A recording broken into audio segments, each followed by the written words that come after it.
마태복음 10장은요, 아시겠지만은 어떻게 시작이 됐냐면 예수님이 12명의 제자를 부르시고 훈련차 보내시는 거예요.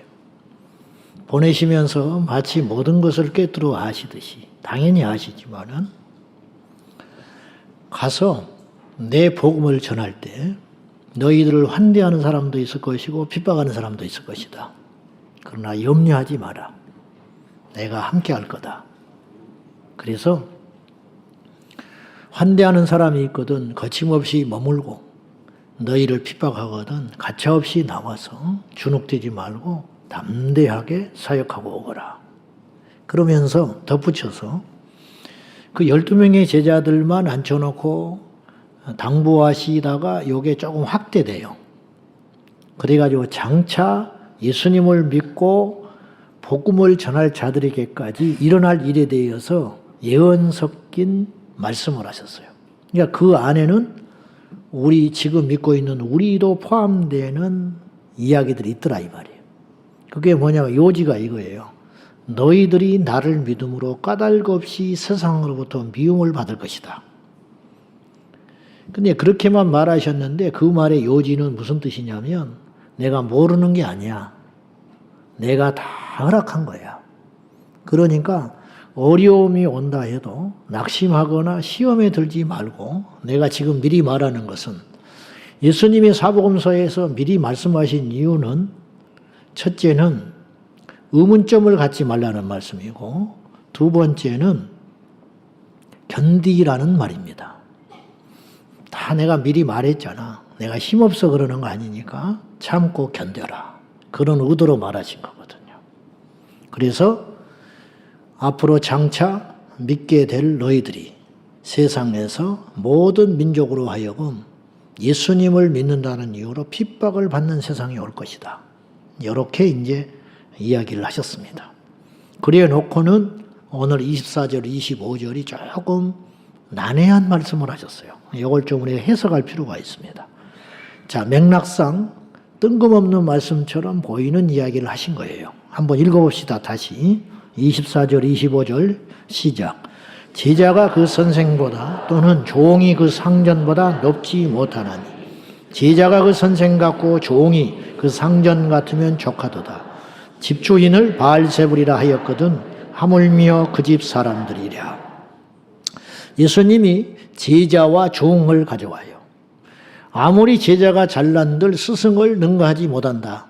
종이 아무리 똑똑한들 주인을 능가할 수 있겠냐? 근데 제자가 스승만큼 버금가는 대우를 받는다면, 종이 주인 대우를 받는다면 이보다 더 귀하고 좋은 일이 어디 있냐? 그런데 이 말은 무슨 말이냐면 분수를 모르고 선을 넘어가지고 종이 제자가 스승을 능가하려고 하면 안 되는 것인데, 그러면서 집 주인이라는 말이 나오고 그 집 사람들이란 말이 나오잖아요. 이 집 주인이라는 말은 예수님을 스스로 말씀하신 거예요. 즉 이 세상 만물의 주인, 집 주인 하나님, 창조주 하나님을 일컬어서 바알세불이라 한다. 누가? 종이 그리고 제자가 건방지게. 이 바알세불이라는 말은 파리 때의 왕이라는 뜻입니다. 즉 사탄을 일컫는 또 다른 명칭입니다.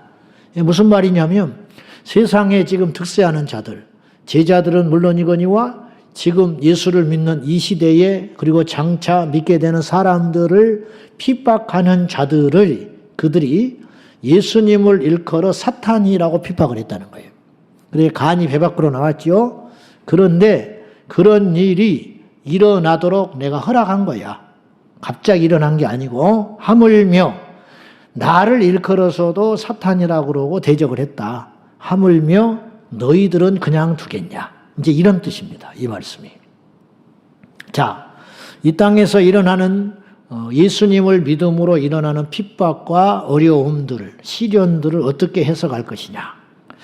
저는 이제 우리 목사님들이 신방하시고 열심히 일하셔서 저한테 성도들의 동향을 이제 알려주십니다. 그 이야기를 들어보면 좋은 이야기가 거의 없어요. 항상 어려운 이야기, 뭐 승진했다, 잘 된다 이런 소리는 별로 보고를 안 해. 그런데 아프다, 자식이 속을 썩인다. 요새 장사가 안 돼서 힘들다. 요새 직장에 가서 월급을 제대로 몇 달째 못 받고 있다. 이런 어려운 이야기들을 많이들 하십니다. 뭐 당연하고 또 그럴 수 있습니다. 그런 이야기를 들을 때 이제 어려움이 이제 두 가지가 있는데, 하나는 해석이 되는 어려움이 있어요. 무슨 말이냐면 뭐 투자를 잘못해서 또 욕심을 부렸다가 뭐 보증을 썼다가 뭐 어려움을 당한다. 그건 안 된 말이지만 인과응보 측면도 있는 거예요. 내가 잘못 판단한 거니까 그것도 힘든 일이지만, 그런데 도무지 해석이 안 되는 어려움이 있다고 해요. 무슨 말이냐? 우리 교회에 오셔서 이제 예수님 만나고 막 그렇게 불타서 신앙생활하는 초신자가 있어요. 성경도 꼬박꼬박 읽고 주일 성수도 열심히 하고. 근데 느닷없이 어려움이 와요. 자기의 의지와 상관없이. 그러면 예수님 안 믿을 때도 이런 일은 없었는데 평생 동안 어째서 내가 예수님 믿고 제대로 하나님을 알아가는데 이러한 어려움이 오는가? 표현은 그렇게 안 하지만 하나님이 있다면 이럴 수 있는가? 이런 식의 생각을 갖게 되겠죠. 그러면 이제 교회에서는 바짝 긴장하죠. 이분들이 혹시 믿음으로 실족할까 봐 긴장을 바짝 하게 됩니다. 이런 거는 해석이 안 돼요. 이건 이분의 잘못이 아니거든요. 왜 이런 일이 일어나냐는 거죠. 그리고 거기에 더하여 핍박이 가해지면 과연 왜 이런 일이 일어나냐는 거죠. 예수님을 전하는 거, 예수님을 믿는 것이 도대체 무슨 큰 잘못이라고 세상은 그걸 그냥 두지 않고 압박을 하고 핍박을 할까 하는 겁니다. 이번에 이제 일본의 이단 관계자들하고 세미나를 하고 시간이 조금 있어서 나가사키, 핵폭탄이 떨어진 나가사키를 방문해 가지고 그곳에 가까운 것이니까 여러 곳이 이제 방문하는 중에 26인 성인 순교관이라는 게 있어요. 이게 뭐냐면 1597년, 일본은 우리나라보다 복음이 훨씬 일찍 들어왔어요. 구교 선교사들이 이렇게 이제 항해하다가 표류해서 이제 일본에 우연히 도착해서 복음을 전하고, 그런 일을 통해 가지고 일본이 복음을 일찍 접했는데 1597년 도요토미 히데요시가 기독교 세력이 점점점 커지는 걸 알고는 기독교 금지령을 내려버립니다. 예수를 못 믿게 법으로 만들어요. 그러나 신앙이라는 건 법으로 막을 수 있는 게 아니기 때문에 그들이 끝까지 믿음을 지키다가 26명이 집단으로 순교하는 사건이 있었어요. 그 밖에도 많이 죽었죠. 근데 이제 그 지역에 그런 일이 있었기 때문에 그걸 기념하기 위해서 순교관을 만들었는데, 그 죽은 순교자 중에는 12살 먹은 소년도 있었어요. 근데 거기에 보면 이러한 글귀가 있습니다. 나는 아무런 죄도 범하지 않았지만, 완벽하다는 게 아니라 통념상 세상에 어지럽히는 죄인이 아니라는 거죠. 단지 예수 그리스도의 가르침을 따르고 전파했다는 이유만으로 죽는 것이다. 나는 이러한 이유로 죽게 됨을 기쁘게 생각하며 우리 주님께서 나에게 내려주신 커다란 은총이라고 생각한다. 이러고 순교의 길을 갔어요. 객관적으로 봐도 이분들은 선량한 사람들이에요. 단지 예수 그리스도를 믿는다는 이유로, 법을 위반했다는 이유로 처형당하고 모진 고문을 당하고 죽은 사람들이었어요. 그러면 하나님이 왜 이들을 보호해 주지 않았냐는 거예요.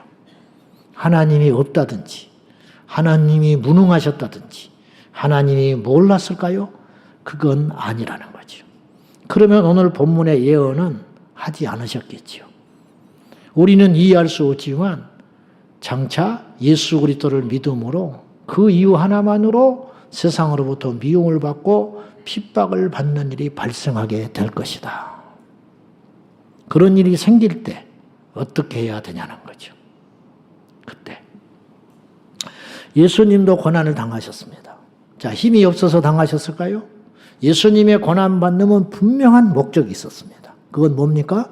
우리를 구원하고자 위한 것이었습니다. 주님은 힘이 없어서 십자가에 달려 죽은 분이 아니라는 걸 우리가 익히 알고 있잖아요. 근데 스스로 그 길을 가신 거예요. 왜? 그분 때문이 아니고 우리의 죄를 용서할 방법이 그거밖에 없기 때문에. 그러면 우리는 예수 그리스도를 믿는데 고난이 올 때 이 고난을 어떻게 해석해야 되냐는 거죠. 이 고난은 도대체 뭐냐는 거예요. 이 핍박과 시련은 무엇이냐는 거예요. 한 가지 분명한 건 하나님이 모르게 이런 일이 일어나는 건 아니다. 그렇다면 뜻이 있을 것이다. 그 뜻은 과연 무엇이냐는 거죠. 베드로전서 1장 6절에서 7절 말씀 읽어봅시다. 시작. 그러므로 너희가 이제 여러 가지 시험으로 말미암아 잠깐 근심하게 되지 않을 수 없으나 오히려 크게 기뻐하는도다. 너희 믿음의 확실함은 불로 연단하여도 없어질 금보다 더 귀하여 예수 그리스도께서 나타나실 때에 칭찬과 영광과 존귀를 얻게 할 것이니라. 저는 이 말씀에서 한편으로 위로를 받았어요.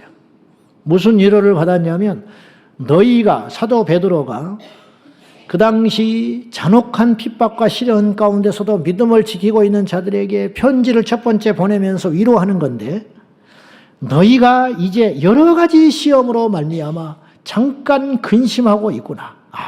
시험이라는 게 여러 가지로 온다는 거예요. 사람들로부터는 시험, 경제적으로 오는 시험, 영적인 시험, 헤아릴 수 없는 많은 종류의 시험들을 초대교회 성도들도 받고 있었어요. 그러나 그들은 그 시험을 받았지만 절대 포기하거나 낙심하지 않았어요.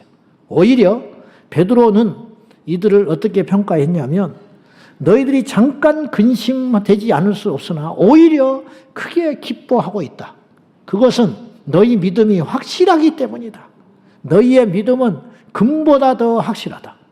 너희의 믿음은 장차 예수께서 이 땅에 오실 때에 칭찬과 영광과 존귀를 주는 근거가 되는 것이다. 그러니까 고난도 쓸모가 있는 거 아닙니까? 이 고난 때문에 성도들이 더 믿음을 확고히 하고 예수님 오셨을 때 칭찬받을 수 있는 근거가 된다는 거예요. 그것 때문에 우리 주님께서 아시면서도 성도들의 고난 당하는 걸 일시적으로 허락해 주신다는 거예요. 그 고난은 잠깐이다. 왜 잠깐일 수밖에 없느냐면 이 땅에 잠깐이거든요. 태어나서 죽을 때까지 어려움을 당하고 핍박을 받는다 해도 잠깐이라는 거예요. 그것에 비하면 천국에서 보내는 시간은 영원하고 장구한 시간이기 때문에 그것에 비하면 너무 잠깐이고 아무것도 아닌 시간들이라는 거예요. 그 시간들을 견디고 참아야 된다. 베드로 자신이 참았듯이 이 말씀이 위로가 된다고. 우리만 당하는 고난이라면 위로가 안 돼요. 까닭이 없이 당하는 핍박이라면 시험들만 한 거예요. 그러나 예수님은 이미 그걸 예측해서 우리에게 말씀해 주셨고 그리고 당연히 예수님을 믿으면 그런 고난은 올 수 있는 것이라고 말해 주시니 우리가 잘못된 건 아니라는 거예요. 지금 2025년 이 시점에서 생각해 볼 때 저와 여러분은 핍박이 없는 시대를 살아온 겁니다. 대부분. 일제시대에 핍박이 있었어요. 6.25 때 잠깐 핍박이 있었어요. 그날 이후로 남한 자유 대한민국은 종교의 자유, 특별히 기독교가 불같이 부흥하고 일어나서 기독교는 핍박받지 않았습니다. 그러나 지금은 냉대와 조롱을 뛰어넘어 핍박의 초입에 들어와 있어요. 그래서 설교로 고소 고발을 당하는 일이 지금 일어나고 있습니다. 그러니까 초입에 들어선 것 같아요. 근데 이런 현상과 일들이 이상한 일이 결코 아니라 그런 일은 성경에서 이미 우리에게 예측해 주신 일이라는 거예요. 그러면 여기서 우리가 던지는 질문이 하나 있어야 하는데 그러면 핍박 없는 시대에 산 우리들은 다 가짜입니까? 다시 말해서 핍박 없이 천국 가는 것은 불가능한 것입니까? 예수님은 고난을 통해서 우리를 구원해 주셨는데 우리는 십자가의 좁은 문이라는 것 자체가 고난이잖아요. 그 길을 가라고 하셨거든요. 그게 그렇게 표현했을 뿐이지 천국을 가기 위해서는 고난받아야 한다는 뜻이거든요. 너희가 많은 고난을 받고 나서야 천국에 가리라. 주님이 그렇게 말씀하셨거든요.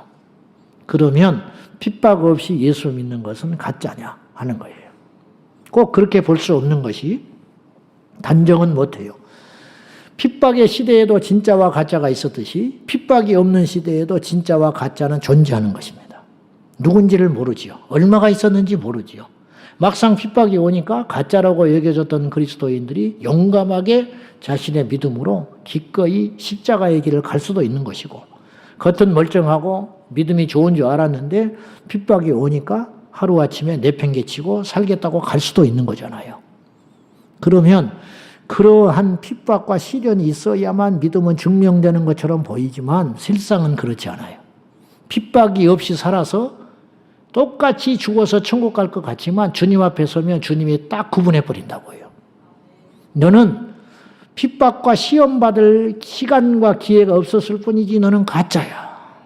그러니까 못 들어와. 거꾸로 너는 핍박과 시련을 당할 테스트를 받을 기회가 없었을 뿐이지 너는 그런 테스트를 받아도 능히 이길 수 있는 믿음의 사람이야. 그건 누구만 아신다고요? 주님만 아신다는 거예요. 의로우신 심판자 되신 주님은 그걸 보시고 우리에게 천국을 들여보내시고 상급을 주시는 분이지 교회를 다녔니 직분을 가졌니로 판단하실 분은 아니라는 거죠. 그래서 일전에도 제가 이런 이야기를 드린 적이 있는데, 주기철 목사님은 일제시대의 핍박의 시대에 주님을 만나서 목회를 하시느라고 신사참배 거부하고 순교하신 거예요. 그분은 그때 태어나서 목회를 하셨기 때문에. 그러면 만약에 주 목사님이 우리 동시대에, 저와 같은 동시대 연배에 태어나셔서 목사님이 되셨다면 순교할 기회가 없잖아요. 아직까지는. 그러면 그분은 어떻게 사셨을까? 저는 이렇게 생각하는 거예요. 그분은 순교할 각오로 목회를 하셨을 것이다. 그분이 가짜가 되겠습니까? 그분이 성도들을 소홀히 하겠습니까? 그들을 목회를, 그분이 주기철 목사님 이 시대에 목회하신다 목회를 건성건성 하겠냐고요. 그럴 분이 절대 아니라는 거지요. 즉 그분은 그 당시에 죽은 순교자였고 지금 이 시대에도 산 순교자들이 있어요. 그들이 천국 간다는 거예요. 여러분은 어떻습니까? 진짜입니까? 가짜입니까? 여러분은 버틸 수 있는 힘이 있습니까? 없습니까? 검증이 안 됐으니 모르는 것 뿐이지 우리는 진짜가 되어야 한다, 이런 뜻입니다. 주님께서는 연이어서 이렇게 말하셨습니다. 26절 보십시다. 자, 시작. 그런즉 그들을 두려워하지 말라. 감추인 것이 드러나지 않을 것이 없고 숨은 것이 알려지지 않을 것이 없느니라. 그들이 누굴까요? 핍박하는 자들. 그리스도를 믿고 복음을 전한다는 이유로 까닭 없이 거대한 힘과 능력을 가지고, 예수님 당시에도 그랬잖아요. 로마가 막강한 힘을 가지고 바리새인들이 엄청난 종교적 기득권을 가지고 예수님과 그 제자들과 믿는 자들을 핍박하지 않았습니까? 그런데 주님은 이렇게 말하세요. 그들을 두려워하지 마라. 두려워하지 말아야 할 이유가 있는데, 감추인 것이 드러나지 않을 것이 없고 숨은 것이 알려지지 않을 것이 없느니라. 무슨 말이냐? 어느 때가 되면, 주님 앞에 서게 되면 다 알게 된다. 그들이 어떻게 될 것인지 보여줄 것이야. 그리고 너희들이 당하는 예수 그리스도를 믿음으로 까닭 없이 당했던 핍박과 시련과 어려움들이 죽을 순간까지도 이게 해석이 안 되는 거예요. 왜 이럴까? 왜 이럴까? 그냥 믿음으로 견디다가 갔겠지만 주님께서 오시면, 그날이 되면 다 이유를 알게 될 것이다. 그들이 기세등등하고 세상을 다 얻은 것 같지만 그들의 마지막이 지옥이라는 것을 알게 될 것이고, 이 땅에서 예수를 믿고 어렵고 시련 가운데 있었지만 위로받지도 못했고 죽은 뒤에도 욕을 먹고 이해할 수 없는 사람으로 판단을 받았을지 모르지만은 그날이 되면 내가 너희들을 다 높이고 위로해 줄 날이 올 거야. 그러니까 핍박하는 그들을 무서워하지 말라는 거예요. 아무것도 아니라는 거예요. 그냥 그러는 것 뿐이라는 거예요. 그렇게 위로하고 있는 것이라는 거예요. 여러분, 주님이 다 아시고 주님이 다 뜻가운데 있는데 우리가 무엇을 걱정하고 두려워하고 염려합니까? 사람이기 때문에 잠시 잠깐 염려하고 걱정할 수는 있지만 다시 믿음의 자리로 돌아오면 아, 그렇구나. 해석이 되면 문제가 아닌 거예요. 이유가 있구나. 뜻이 계시구나. 이 일을 통하여 내가 주님께로 더 가까이 가게 되었구나. 심지어는 이것 때문에 내가 오히려 더 굳건한 믿음에 있어서 구원을 받게 됐구나. 이렇게 됐다면 되는 거 아니냐? 주님이 그렇게 말하시는 거예요. 아주 오래전에 명문대학을 다니던 어떤 자매님이 장래가 촉망된 자매가 있었는데 대학 다닐 때 우연한 기회에 전도를 받아서 교회를 가게 됐습니다. 그런데 하나님이 만났어요.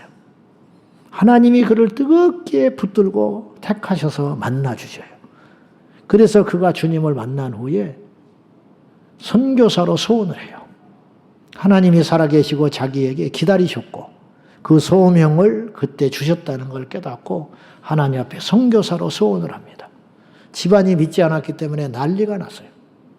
잘 키운 딸, 그리고 앞으로 길이 활짝 열린 그 딸을 예수를 믿어서 선교사의 길을 간다는 걸 용납할 부모는 이 세상에 거의 없어요. 그래서 반대를 하지만 이 자매가 기도하며 돌파하고 설득을 시켜서 기어이 긴 훈련을 받고 인도네시아로 선교사로 떠나게 됩니다. 인도네시아는 섬이 많고 밀림이 많이 우거져 있기 때문에 자카르타에 도착해서 이분은 오지 원주민에게 복음을 전하러 가요. 비행기가 거기까지 들어가지를 못해. 그러니까 비행기를 타고 내려서 하루 이틀 걸어가야만 만날 수 있는 원주민, 벌거벗고 살고 식인을 하고 있는 그런 지역에 20대 젊은 아가씨가 선교사로 가기로 소원을 한 거예요. 기가 막힌 일이죠. 근데 무슨 뜻이 계셨는지 자카르타에 도착해서 경비행기를 타고 가다가 그 경비행기가 추락을 합니다. 그리고 현장에서 즉사해서 죽었어요. 이걸 어떻게 해석을 해요? 선교지에 도착하기도 전에 하나님이 계시면 이럴 수 있어요? 근데 항상 하나님이 하시는 이 옳듯이 하늘의 밀이 인도네시아 밀림에 떨어져 썩으니 열매를 맺게 됐는데 그 완고했던 부모들이 장례식을 통해서 하나님을 만나요. 그리고 그 뒤를 이어서 후배들이 많은 사람들이 선교지를 떠나게 됩니다. 자, 우리가 이런 일을 해도 그분에게는 위로가 안 되고 그 부모에게는 위로가 안 되는 거예요. 책을 내도 위로가 안 되고 기념교회를 세워도 위로가 안 되는 거예요. 그럼 언제 해석이 되느냐? 그분 앞에 가면 그를 버리신 게 아니고 사랑하셨고 뜻이 있다라는 걸 밝혀지는 날이 온다는 거예요. 그러므로 두려워하지 마라. 이상하게 생각하지 마라. 주님이 위로하시는 거예요. 오히려 우리는 그들을 두려워하는 대신에 진정으로 두려워해야 할 분이 따로 계시는데 그분이 누구냐? 28절 같이 봐요. 시작. 몸은 죽여도 영혼은 능히 죽이지 못하는 자들을 두려워하지 말고 오직 몸과 영혼을 능히 지옥에 멸하실 수 있는 이를 두려워하라. 오늘 제목이 이거죠. 두려움으로 두려움을 이기라. 생략됐죠. 누구를 두려워하며 하나님을 두려워함으로 우리를 위협하는 세상의 권세자들을 두려워하지 말고 이기라. 그런 뜻이에요. 이게 철저한 원리가 있는데 하나님을 두려워하면 세상이 두렵지 않다는 거예요. 거꾸로 세상이 두렵잖아요. 그러나 하나님이 두렵지 않아요. 아나니아 삽비라가 그랬어요. 아나니아 삽비라가 가난해지는 게 두려웠어요. 이걸 다 들여버리고 나서 자기가 겪게 될 재정적 시련에 대해서 겁을 냈어요. 그러니까 하나님이 안 보이는 거예요. 그래서 훔쳤습니다. 그래서 죽었잖아요. 반대로 다윗은 하나님이 두려웠기 때문에 골리앗이 안 무서운 거예요. 그 당시 숨어있는 이스라엘 군사들은 골리앗이 무서우니까 하나님이 안 보이는 거예요. 다니엘은 하나님이 두려웠어요. 그래서 우상 숭배할 수 없었어요. 그래서 기도를 금할 수 없었습니다. 그래서 사자가 무섭지 않는 거예요. 요셉은 주인이 무섭지 않았어요. 주인이 무서웠다면 하나님 앞에 음행으로 넘어졌겠지요. 그러나 요셉은 지켜보고 있는 하나님이 무섭지 자기를 능히 감옥에 보내거나 죽일 수 있는 주인과 그의 아내 표독스런 그 모략이 무섭지 않았다. 그런 뜻이. 예수 믿는 사람이 귀신이 무섭다는 거야. 밤길에 다니지를 못한다는 거야. 그러면서 술은 퍼먹고 다녀. 담배 피우고 다니고 회식 자리에 가면 예수 안 믿는 척하고 술을 권하면 먹는 이유가 뭐냐? 하나님이 그거 보고 있어요, 안 보고 있어요? 보고 있는데 하나님은 안 무서운 거예요. 그 대신 누가 무섭냐? 거기서 왕따 당하는 게 무서운 거예요. 승진 못하는 게 무서운 거예요. 그러니까 하나님이 안 무섭지요. 이게 간단한 원리인데 중요한 원리라고 봅니다. 믿음이 뭐냐?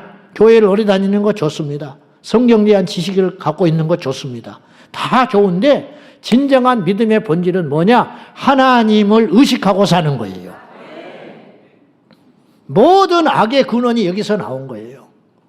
모든 지혜의 원천이 이것에 있으니 여호와를 경외하는 것이 지혜의 근본이니라. 지식 중에 지식, 모든 지혜의 시작이 무엇이냐? 하나님을 두려워하는 것. 이만한 아이가 하나님을 두려워하면 인생을 바로 살 수 있어요. 세상을 다 얻고 권력 집단을 가져도 하나님 무서운 줄 모르니까 제멋대로 이 세상을 살아가는 거예요. 그로 일어난 피해는 이루 말할 수 없이 커요. 목회자인데도 하나님을 두렵게 생각 안 해. 주님의 일을 하는 사람들이 하나님을 우습게 생각해. 그러니까 교회 생활이 엉망진창인 거예요. 이선적이죠. 사람들 앞에서는 잘해요. 사람들이 얻고 나면 제멋대로 행동하는 이유가 뭐예요? 하나님보다 사람을 무서워하는 거예요. 이게 큰 문제라는 거예요. 그럼 마지막 날에 아무것도 없는 거예요. 책망받습니다. 누가 보든지 안 보든지 하나님을 의식하고 사는 것이, 그것이 나를 살리고 그것이 나를 깨어있게 만들고 그것을 바르게 걸어가는 힘이 된다, 이런 뜻이에요.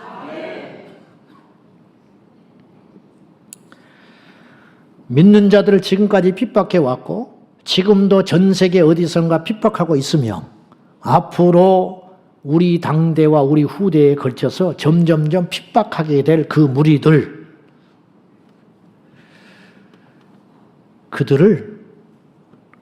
그들은 우리의 목숨을 빼앗아 갈 수 있는 힘을 가졌다.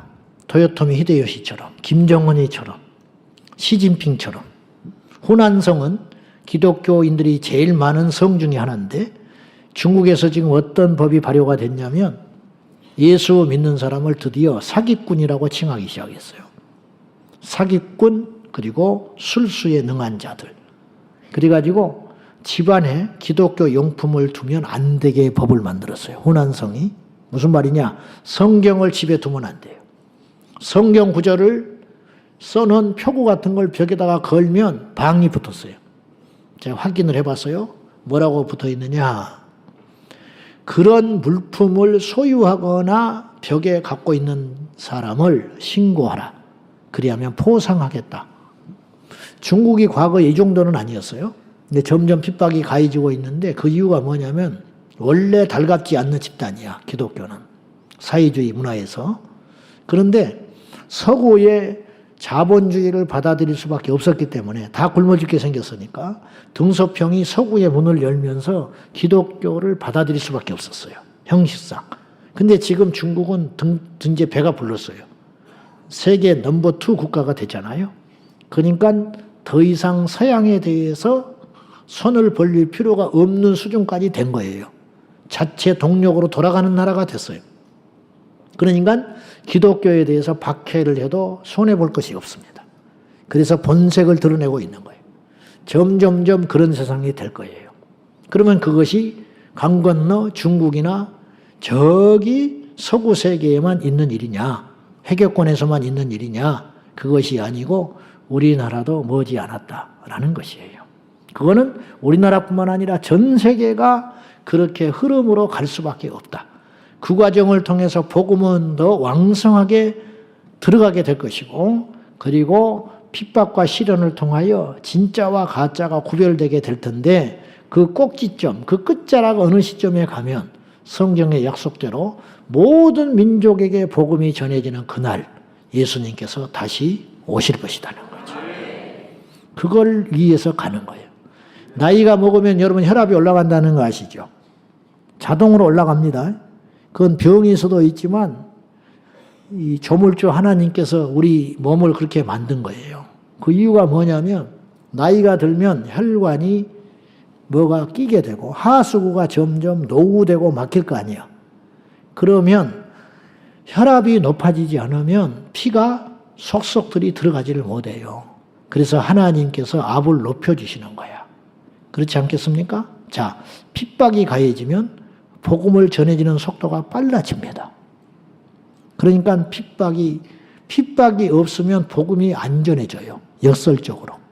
핍박이 와야 더 시급성을 느끼고 빠른 속도로 복음을 전하고, 그리고 생명을 걸고 믿는 자들이 나타남으로 인하여 생명 걸고 복음 전하는 자들이 나타나는 거예요.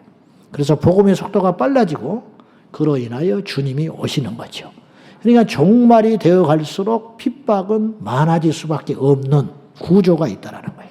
그걸 예수님이 이미 마태복음 24장, 오늘 마태복음 10장에서 예언해 놓으셨다는 거죠. 그건 알고 있죠?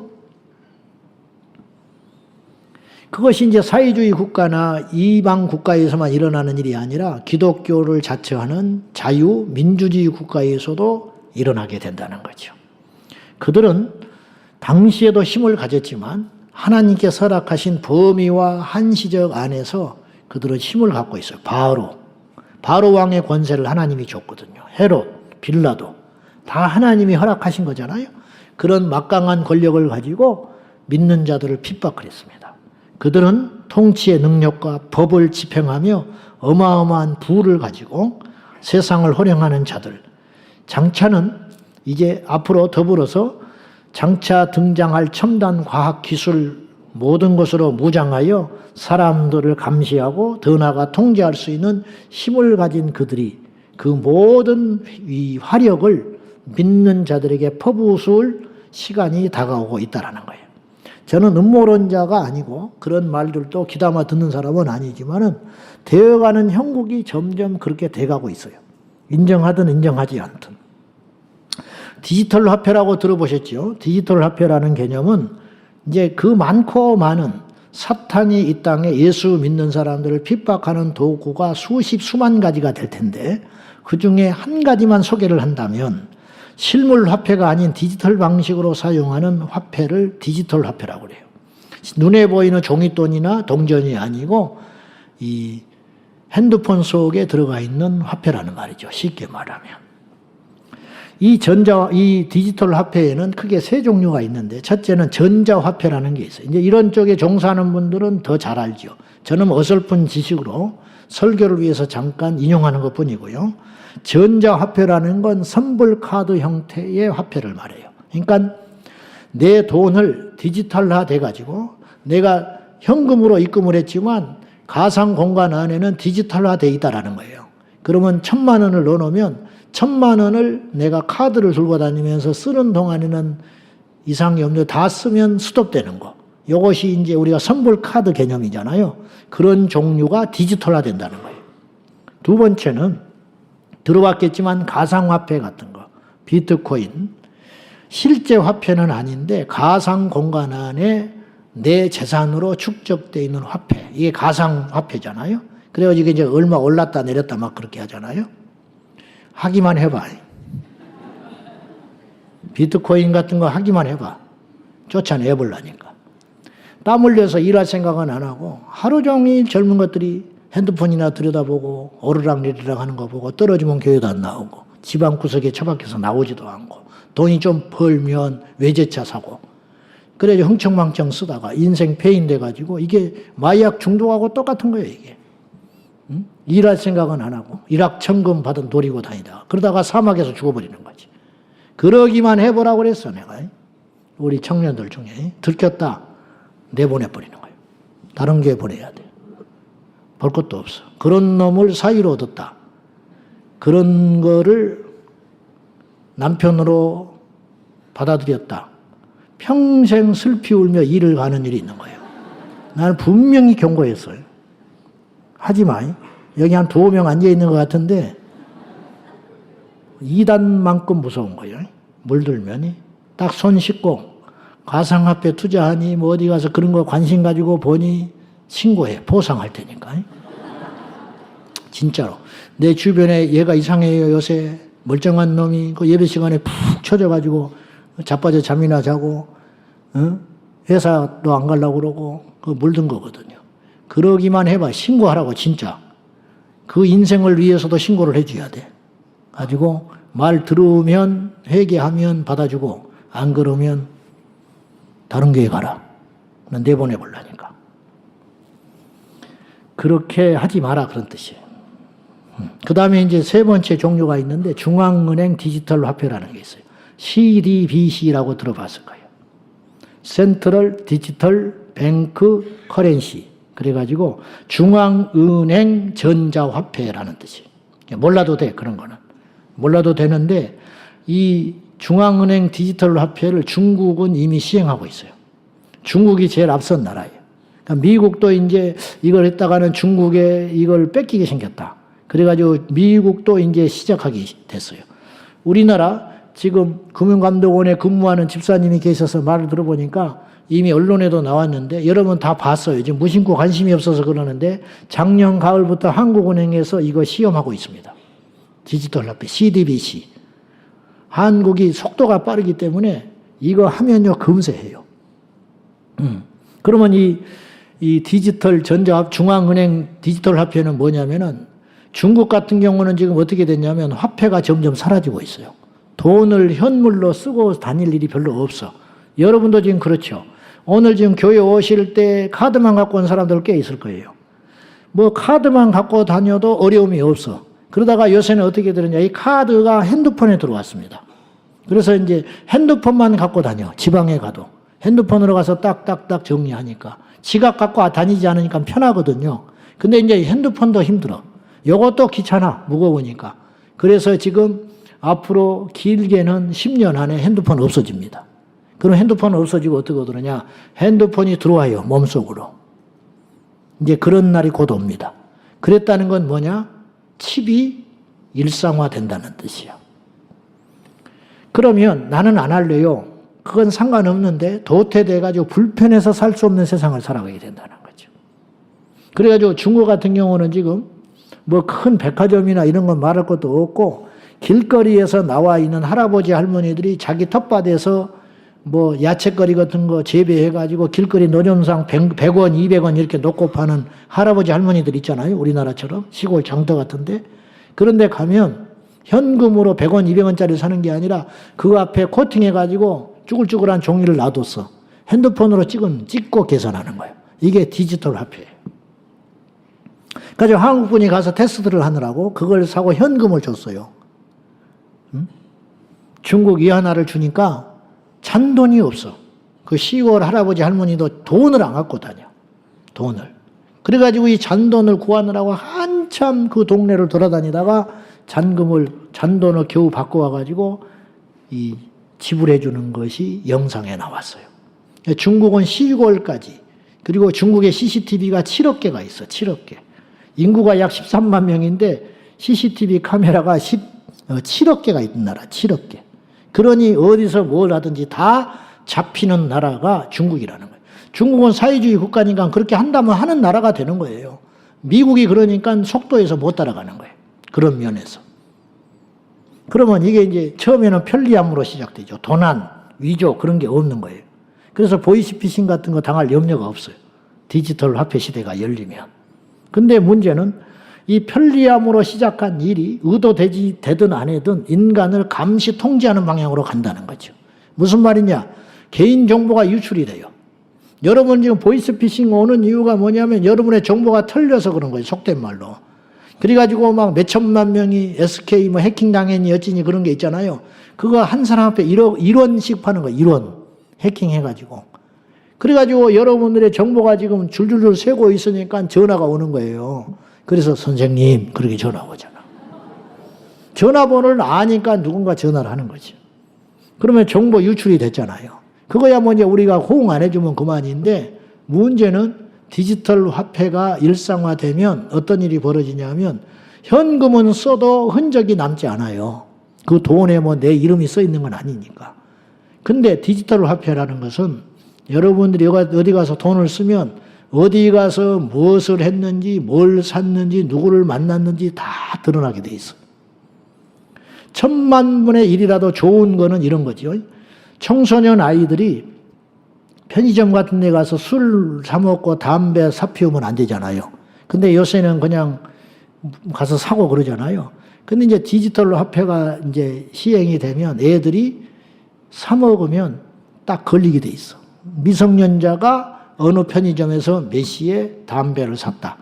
그러면 이제 그것을 알게 되는 거죠. 중앙에서. 그러면 이런 자료를 다 정보를 한 손에 쥐는 사람이 나타나는 거지. 이 사람이 세계를 통치하는 날이 온다는 거예요. 그걸 악용하기 시작하면. 그래서 이제 이런 일이 가능해지는 거예요. 얘가 자꾸 미성년자 학생인데 가서 술을 사 먹고 담배를 사 피워. 그러면 학교 당국에서 얘를 블랙리스트에 올리는 거죠. 그래서 학생기록부에 나쁘게 글을 쓸 수 있어요. 자기도 모르게. 자기도 모르게. 그러면 이제 우리 신앙인들에게는 어떤 위협이 오느냐면은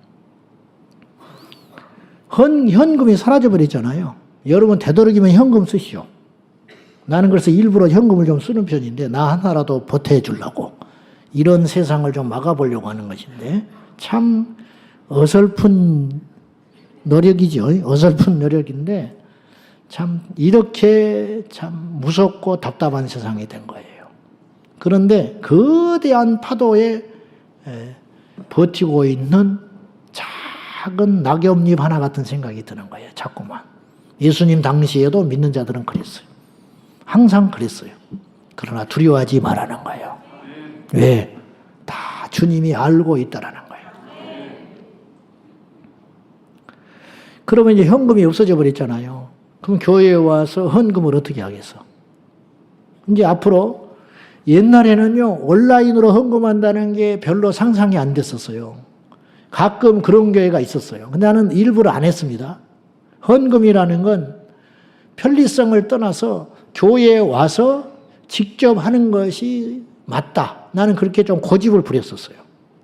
그러다가 이제 어쩔 수 없이 대세에 밀려가지고 죄는 아니니까 성도들이 요구가 자꾸 있으니까 재직회 때마다 말이 나오고 해서 계좌번호를 실어줄 수밖에 없었어요.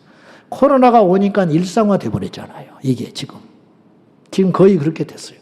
서서히 우리에게 스며들어 오는 거거든요. 근데 이것까지는 큰 문제는 아니라고 봐요. 그런데 이제 요것이 이제 더 나아가면 어떤 것까지 가냐면 주보에 QR코드가 이제 이제 붙이는 날이 온다는 거죠. 얼마간에. 왜? 현금이 없어졌으니까.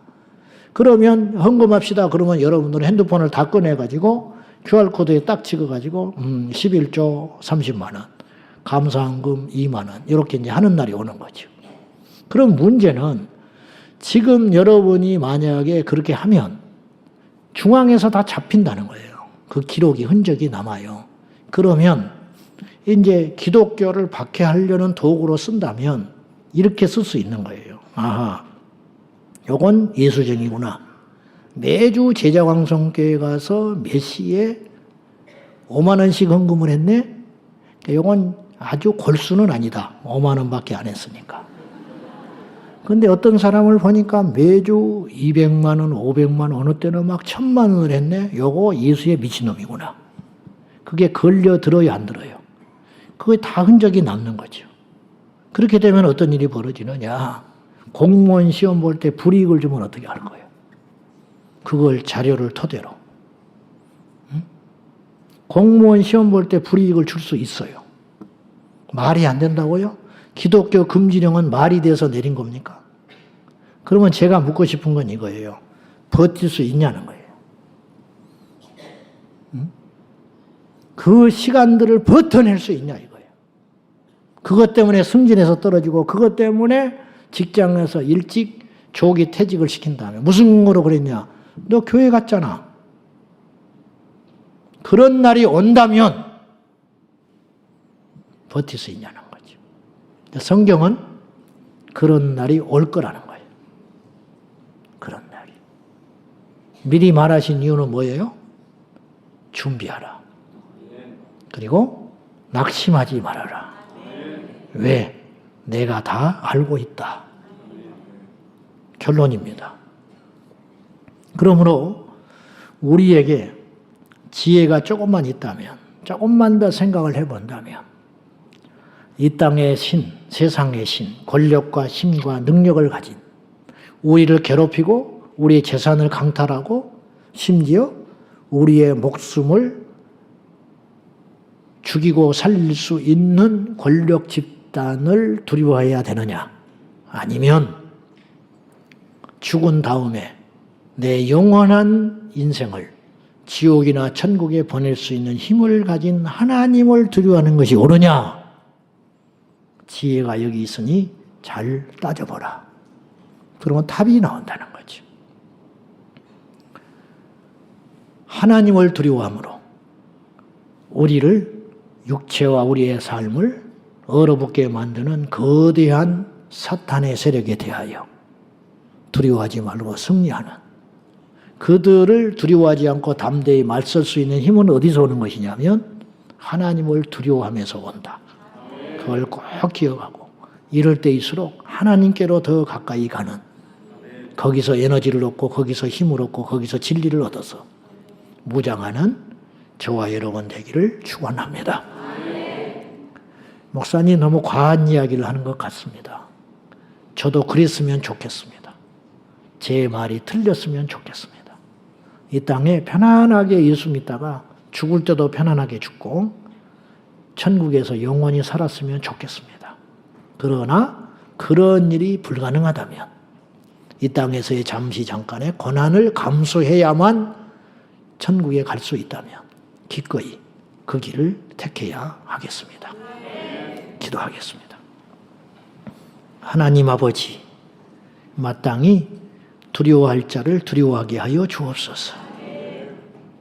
허상된 인생들을 두려워하지 말고 거대한 힘을 가진 자처럼 보이는 자들을 두려워하지 말고 진정한 왕이신 하나님을 두려워함으로 헛된 권세자들을 두려워하지 않고 승리하게 하여 주옵소서. 예수님의 이름으로 기도하옵나이다. 아멘.